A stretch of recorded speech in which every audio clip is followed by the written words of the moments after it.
Welcome, dear friends, to a tale of unlikely redemption where the dark alleys of a criminal past give way to the transformative power of unexpected love and second chances. Enjoy the story. Jack the Hammer Harrison leaned against his sleek black Cadillac Escalade, his weathered face creased with a mixture of amusement and nostalgia. His right-hand man, Steve the Bull Mathers, stood beside him, shifting nervously from foot to foot. "Boss, are you sure about this? It's not like the old days. We can't just rough people up anymore," Steve said, his voice low and gravelly. Jack chuckled, the sound rumbling deep in his chest. "Relax, Steve. I'm not here to crack skulls. Just want to see how the new generation handles things." They were parked at the edge of Oakwood Cemetery, waiting for Jack's crew to finish a job. Gone were the days of violent shakedowns and bloody turf wars. Now Jack ran a security consulting firm called Eagle Eye Protection. It was all very official, very legal. On paper, at least. "You know, Steve," Jack mused, his eyes distant, "sometimes I miss the old days. The adrenaline rush, the thrill of the chase. Now it's all paperwork and polite threats." Steve nodded sagely. "Times change, boss. At least we're not looking over our shoulders for the feds anymore." Jack grunted in agreement, then pushed off the car. "I'm gonna take a walk. You boys can handle this, right?" "Sure thing, boss. We'll give this guy a scare he won't forget." As Jack strolled through the cemetery, his mind wandered to the past. He'd come a long way from the scrappy kid in the foster system. Back then, survival meant having the fastest fists and the sharpest wits. Now, at 45, he was a respected and feared businessman. His feet carried him to a familiar spot, his mother's grave. The headstone was lavish, a far cry from the pauper's burial she would have had if Jack hadn't made it big. He stood there, hands in his pockets, staring at the name etched in granite, Evelyn Harrison. Jack's childhood flashed before his eyes, the endless parade of uncles, the stench of cheap booze, the sound of breaking glass. His mother, beautiful but broken, promising to quit drinking tomorrow. The day child services finally took him away, kicking and screaming, because he didn't want to leave his mom alone. He shook his head, trying to clear the memories. That was all in the past now. He'd made something of himself, even if it wasn't exactly by the book. Suddenly, a sound broke through his reverie. A whimper? A cry? Jack's hand instinctively went to the gun hidden under his jacket. Old habits die hard. Jack followed the sound, his footsteps silent on the damp grass. It seemed to be coming from a freshly dug grave. His mind raced. Had someone been buried alive? Was this some sick joke? As he approached the edge of the hole, he peered in, ready for anything. What he saw made his heart skip a beat. Huddled at the bottom of the grave was a small boy, no more than 7 or 8 years old. The kid was filthy, shivering, and looked scared out of his mind. "Hey, kid," Jack called out, his gruff voice softening slightly. "You okay down there?" The boy looked up, his eyes wide with fear. Jack could see tear tracks cutting through the dirt on his face. "It's all right," Jack said, kneeling at the edge of the grave. "I'm going to get you out of there. Can you reach my hand?" The boy hesitated for a moment, then stretched up. Jack leaned in, grasping the small, cold hand in his own. With one strong pull, he lifted the child out of the hole. Once on solid ground, the boy started shivering even more violently. Without thinking, Jack shrugged off his expensive leather jacket and wrapped it around the kid's shoulders. "What's your name, buddy?" Jack asked, his tone gentler than it had been in years. "Tommy," the boy stuttered, his teeth chattering. "All right, Tommy. Let's get you warmed up, and then you can tell me how you ended up playing hide-and-seek in a graveyard, okay?" Tommy nodded, clutching the oversized jacket around him like a shield. Jack led the boy back to his car, where Steve and the others were waiting. Their eyes widened at the sight of their boss with a dirty, bedraggled child. "Boss?" Steve questioned, his eyebrows raised. "Change of plans, boys," Jack announced. "We're making a pit stop." In the warmth of Jack's car, with a thermos of hot chocolate, Jack always kept some handy, a habit from his own rough childhood, Tommy's shivers finally subsided. Jack turned in his seat to face the boy. "All right, kid. Spill. What were you doing in that hole?" Tommy's lower lip trembled. I came to visit my mom. It's her birthday today. I brought her flowers. Jack's heart clenched. He remembered the small bouquet he'd seen at the bottom of the grave. And who let you come to a cemetery alone? Jack pressed, his voice gruff but not unkind. Nobody, Tommy admitted. I ran away from the group home. They wouldn't let me come, so I snuck out. Group home? Jack echoed, a sinking feeling in his gut. You're in foster care? Tommy nodded miserably. Please don't take me back there. The older kids are mean, and some of the adults, they hit us sometimes. Jack's jaw clenched. He knew all too well what that was like. Don't worry, kid. You're not going back there tonight. He turned to Steve. Take us home and call Razor. Tell him to dig up everything he can on Tommy's group home. I want to know what's going on there. As they drove through the city, Jack's mind was racing. What was he doing? He couldn't just kidnap a kid, even if it was to help him. But he also couldn't bear the thought of sending Tommy back to a place where he was being mistreated. When they arrived at Jack's penthouse apartment, Tommy's eyes widened in awe. Wow, he breathed. Is this where you live? Jack nodded, a small smile tugging at his lips. For now, it's where you're going to live too. At least until we figure things out. He showed Tommy to the guest room, helped him get cleaned up, and found some old clothes that sort of fit the boy. As Tommy devoured a late-night meal of reheated lasagna, Jack made some calls. By morning, he had a clearer picture of the situation. And it wasn't pretty. The group home Tommy had run from had a history of complaints, but nothing had ever stuck. The system was overloaded, underfunded, and turning a blind eye to the abuse happening right under its nose. Jack's blood boiled. He'd thought he'd left that world behind, but here it was, still churning out broken kids like a factory. As dawn broke over the city, Jack made a decision that would change his life forever. Over the next few days, Jack's penthouse became a hive of activity. Lawyers came and went, documents were signed, and strings were pulled. Jack Harrison, former street thug turned semi-legitimate businessman, was about to become a foster parent. Tommy, oblivious to the whirlwind of activity around him, seemed to blossom in Jack's care.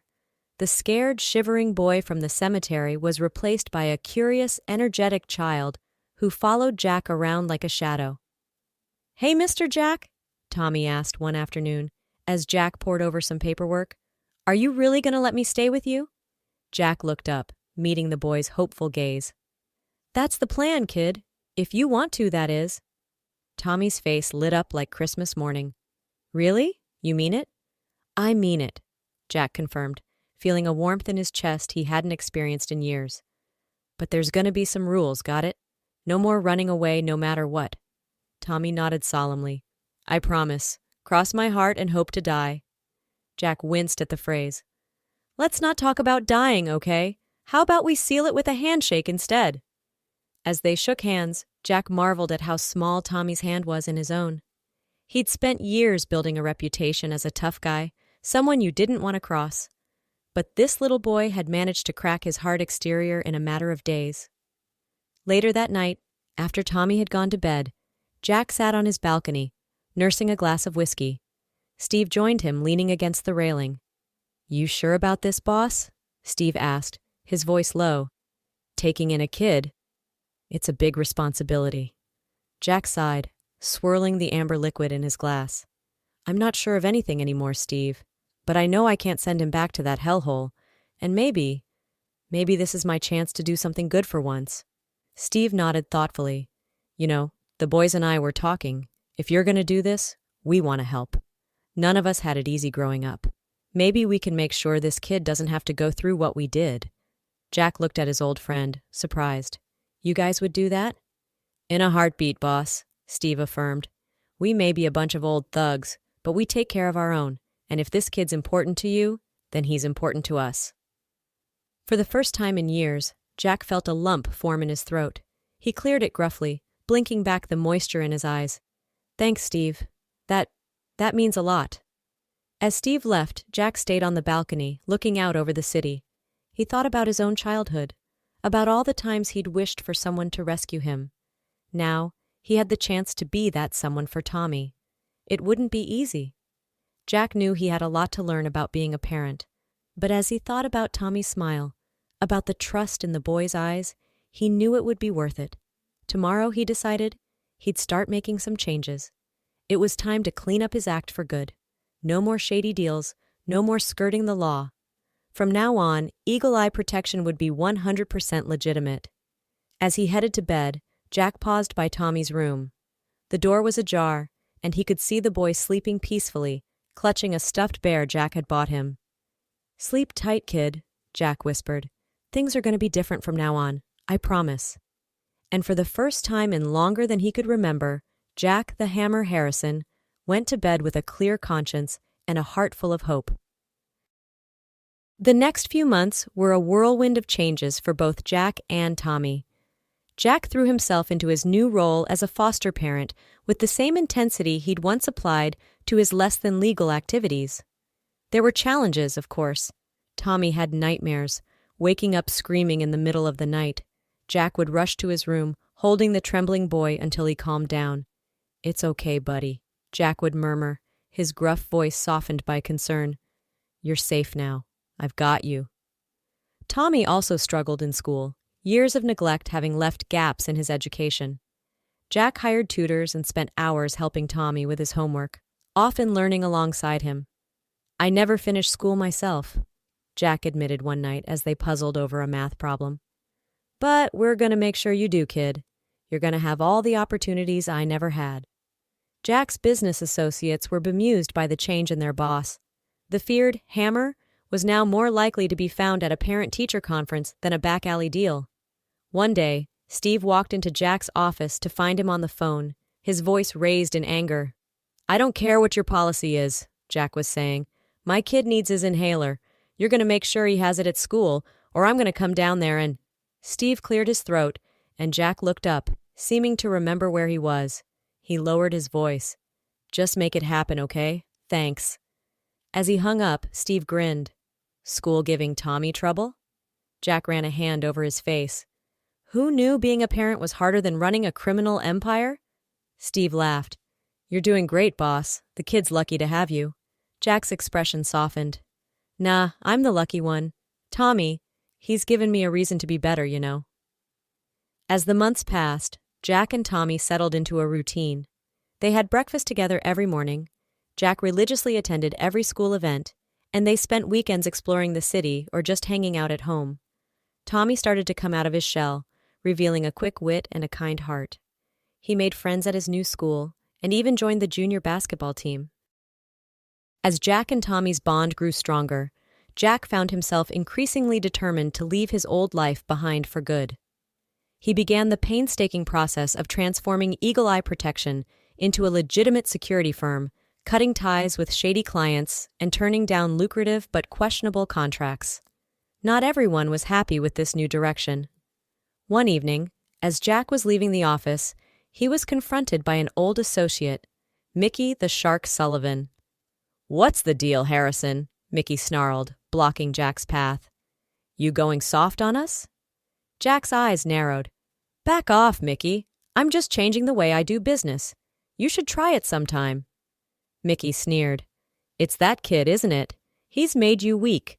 The old Jack would never have turned down a job like the one I offered last week." Jack felt his temper rising, but fought to keep it in check. "The old Jack is gone, Mickey.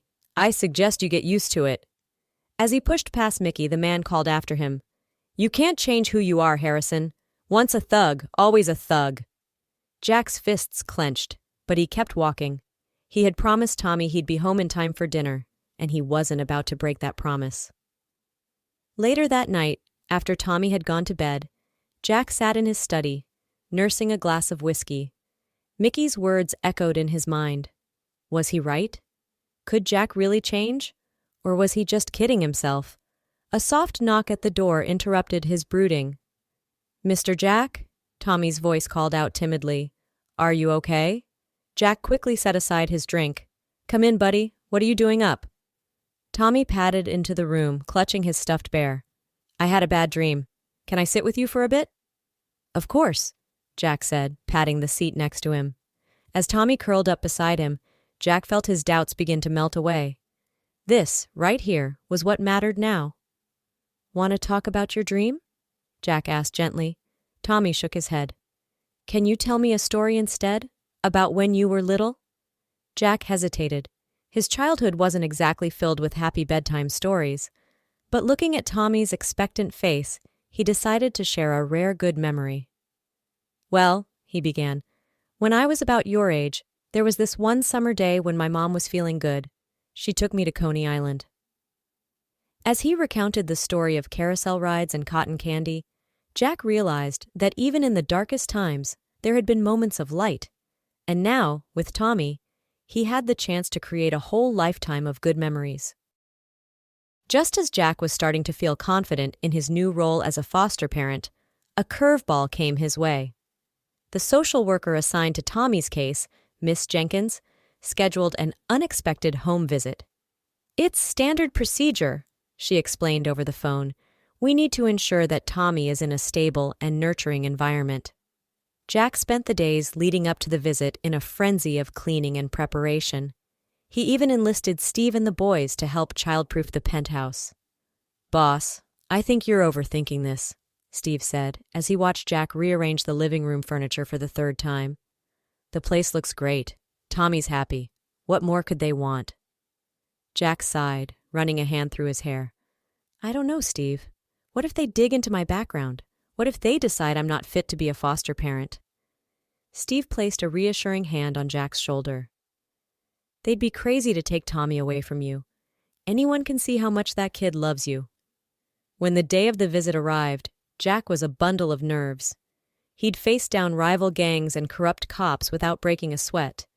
But the thought of this social worker potentially taking Tommy away terrified him. Miss Jenkins turned out to be a no-nonsense woman in her 50s, with sharp eyes that seemed to miss nothing. She toured the apartment, asked Jack a series of probing questions, and then sat down to talk with Tommy alone. As Jack waited in the kitchen, he could hear Tommy's animated voice, punctuated by occasional laughter. Finally, after what felt like hours, Miss Jenkins emerged. Well, Mr. Harrison, she began, her face unreadable, I must say, when I first heard about your unconventional background, I had my doubts. Jack's heart sank. This was it. They were going to take Tommy away. But then, Miss Jenkins smiled. However, it's clear to me that you've provided Tommy with a loving, stable home. His progress over the past few months has been remarkable. Jack let out a breath he didn't realize he'd been holding. So, does this mean... Miss Jenkins nodded. I'll be recommending that Tommy remain in your care. And if things continue to go well, we can start discussing permanent adoption in a few months. As the social worker left, Tommy came bounding into the kitchen. Did you hear that, Mr. Jack? I get to stay. Jack scooped Tommy up in a bear hug, his eyes suspiciously moist. You bet, kiddo. You're stuck with me now. That night, as Jack tucked Tommy into bed, the boy looked up at him seriously. Mr. Jack, can I ask you something? Anything, buddy.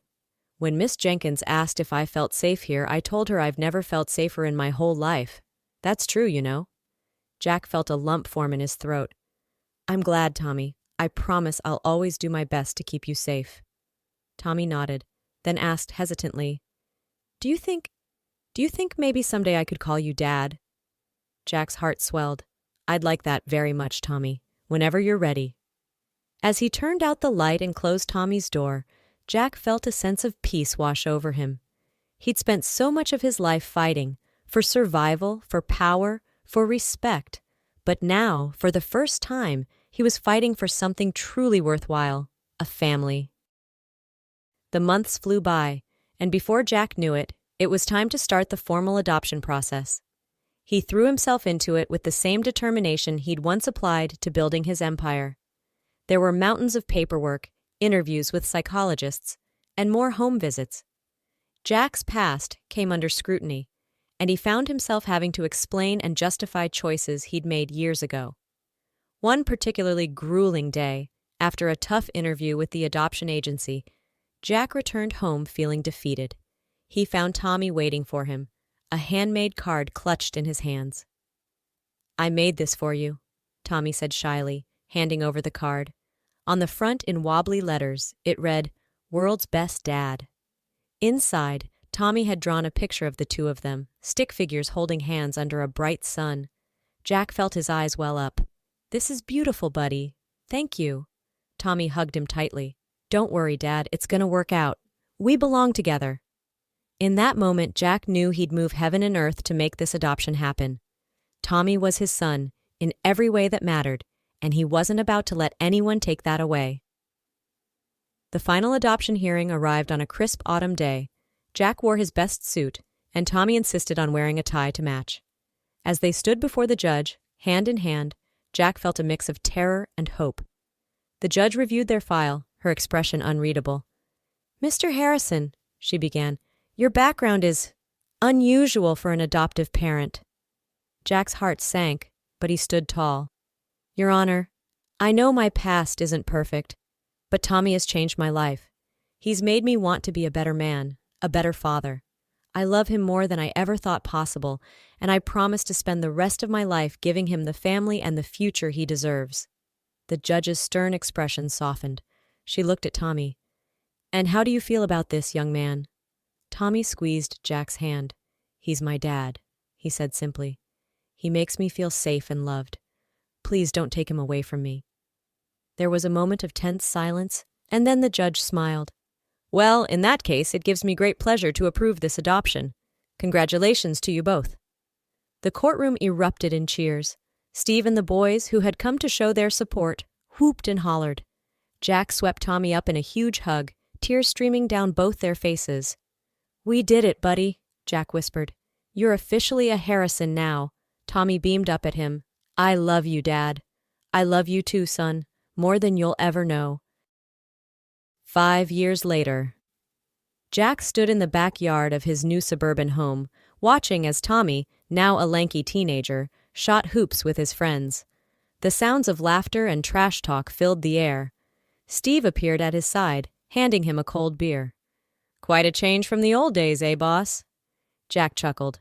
"You can say that again, but I wouldn't have it any other way." Eagle Eye Protection was now a thriving, completely legitimate business. Jack had used his connections and street smarts to build it into one of the most respected security firms in the city. But more importantly, he'd built a real life, a life he could be proud of. As the sun began to set, Jack called out, "All right, boys, who's ready for some burgers?" The kids cheered and raced towards the grill. Tommy lagged behind, falling into step beside Jack. "Hey, Dad," he said. "I've been thinking about what I want to do after high school." "Oh yeah?" Jack replied, slinging an arm around his son's shoulders. "What's on your mind?" Tommy took a deep breath. I think I want to be a social worker. Help kids like me, you know." Jack felt a surge of pride. "I think that's a great idea, son. You'd be amazing at that." As they joined the others around the grill, Jack marveled at how far they'd come. From a chance encounter in a cemetery to this, a family, a home, a future full of promise. Jack the Hammer Harrison, once feared enforcer and crime boss, was now just Jack, loving father, respected businessman, and the luckiest man alive, and he wouldn't have it any other way.